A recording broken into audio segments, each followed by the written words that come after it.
pagka ano, yung pagka matigas compared dun sa ano, Skytown. Parang iba nga yung ano. Di ba, ang ganda ng ano niya, digital. Ay, yung ano niya, analog niya. Kasi dito yung ano, left signal niya. Right, check engine, ABS, service, high and low. Wala lang siyang ano, passing light.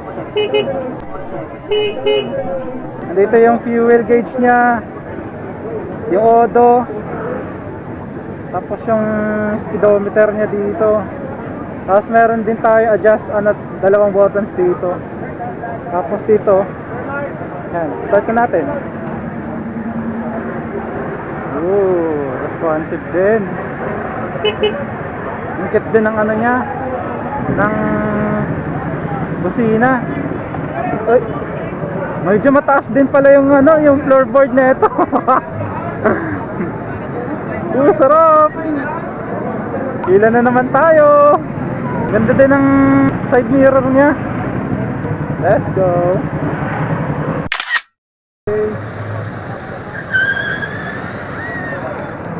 Uy, may na-disgrasya na naman. Pangalawa na yan.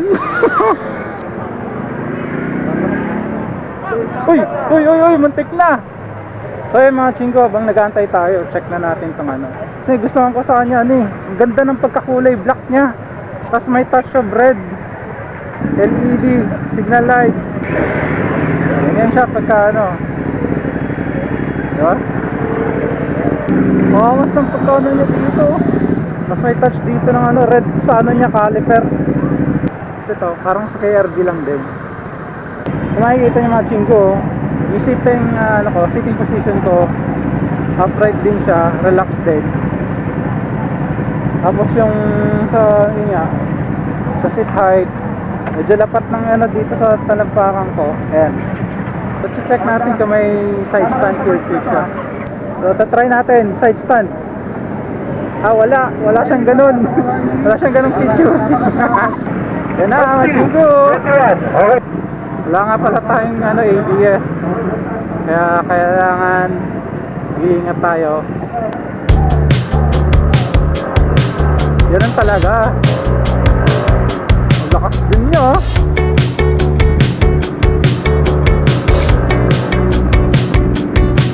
So, relaxing din yung natin. Yung pagdadrive natin dito kaya tingin ko like 160.